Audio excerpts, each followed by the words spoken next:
Angela from the blog Angela Marie Made, and today I'm excited to show you how to make vinyl pantry label decals with a Cricut. I made these labels as part of my pantry organization makeover, which I linked below, and I just love how they turned out. They are helping to keep my pantry really organized and super cute too.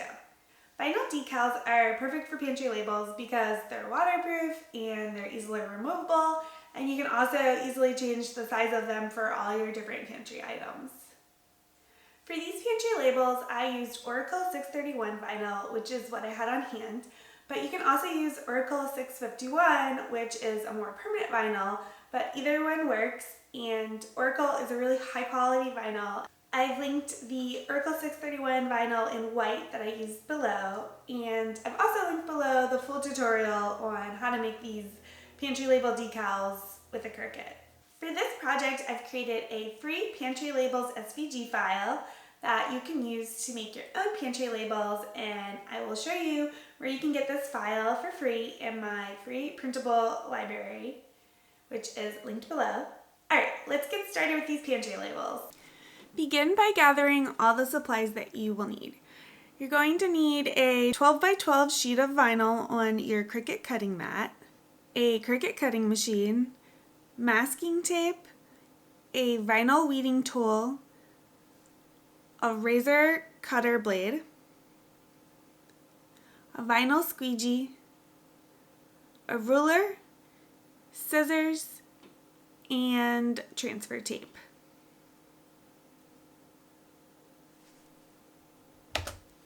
Again, I have links to all of the exact materials I used below in the description box. The first step is you want to determine the size you need for your labels, and to do this, use a ruler or tape measure and determine the height and width of the space on your jars or containers where the labels are going to go, and you want to make sure that your label size will be a little bit smaller than the surface area that's available for your actual labels. Next, you want to open your label design in Cricut Design Space. You can either create your own label designs or download my free Pantry Labels SVG file from my free printable library. If you haven't subscribed yet to the library, just click the link in the description box below to get access to the free printable library. Once you're in the free printable library, you can scroll and find the free SVG file and click on it, and then press download and save it to your computer. Open up Cricut Design Space and then press the upload button on the left hand side to upload the file that you just downloaded. Then press upload image. Once the file's opened, go ahead and press save. Then click on the uploaded file and click Insert Images. Next, you can move the file design into the 12 by 12 grid space, which is where you're going to be cutting, and then go ahead and select Ungroup to ungroup all the different pantry items. After pressing Ungroup, go ahead and delete any pantry items that you don't need. After you've deleted the items you don't need, individually select each pantry item and adjust the size that you need to fit your individual jars or containers. And to change the size, click on the width or height box up in the top toolbar and make sure that you select the little lock key to lock the scale in place so that your design doesn't get a warped shape to it when you change the height or the width. After changing the size, make sure all of your pantry labels are on the 12 by 12 grid cutting space, and then select all of them by pressing Control A on a PC or Command A on a Mac, and then once they're all selected, press the Attach button in the bottom right hand corner so that your pantry labels will cut correctly on the Cricut mat. Next, load your Cricut cutting machine with a 12 by 12 sheet of vinyl on your Cricut cutting mat. And then go ahead and press the load button and make sure the dial on your Cricut is set to vinyl. Finally, click on the green Make It button in the top right hand corner in Cricut Design Space. Make sure that the material says vinyl and that your Cricut machine is connected. Then go ahead and press the flashing Go button on your Cricut machine to send your file to cut on your Cricut. After your labels have been cut out onto your vinyl, it's time to weed your vinyl label decals. Weeding basically means you just want to remove the excess negative space vinyl that surrounds your cut label design. It's really easy to do. The first step is you want to remove your vinyl sheet from your Cricut cutting mat.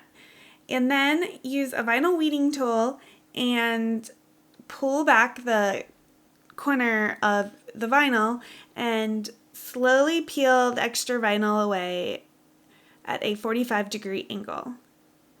You can also use a craft razor blade, cutter, or scissors to work in one small section at a time if your labels are really small or intricate. The vinyl weeding tool works really great for getting in the middle of letters or any other really small design areas that need to have the vinyl removed. Next, apply transfer tape to your vinyl labels. And to help make this process easier, I use masking tape to secure the corners of my vinyl to my work surface. Masking tape doesn't leave any sticky residue like other tapes do. Once the corners of my vinyl sheet have been taped down, the way I prefer to do this to keep things simple is to just apply the transfer tape to one end of my work surface over the vinyl and then slowly roll it out over the vinyl sheet and smooth the transfer tape down with a vinyl application squeegee. You can also use an old credit card or something similar to smooth this down, but the squeegee works really great. Finally, I cut the transfer tape from the roll with a razor cutter. For transfer tape, I use OraTape HT55, which I've linked below in the description box. It's specifically made for the Oracle 631 vinyl that I've used, and I buy it in bulk and it lasts a really long time and works great, but you can also use any other medium to high-tech transfer tape.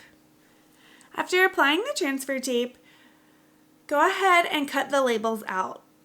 The way I like to do this to help make sure that the vinyl labels are adhered well to the transfer tape is I flip the vinyl with the transfer tape over and I pull back the vinyl slowly at a 45-degree angle to make sure it's all attached to the transfer tape. Then I smooth it back down with a squeegee. This really helps to keep the vinyl sticking to the transfer tape. Then I flip it back over and cut the individual labels out. The last step is to apply your pantry label decals to your jars or containers or any other surface where you're applying them to. And this is really easy.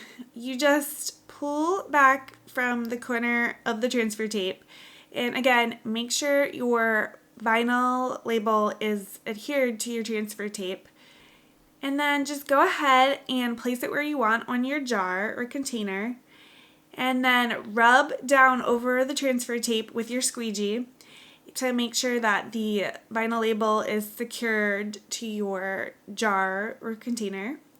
And then slowly peel the transfer tape back at a 45-degree angle to reveal your pantry label. And then just keep continuing this process until you're all finished.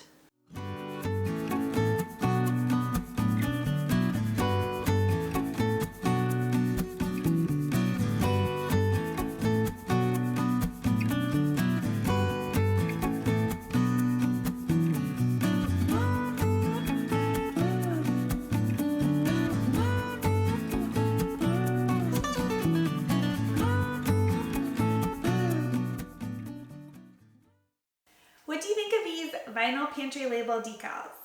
Let me know in the comments below. And don't forget to check out my final pantry makeover review.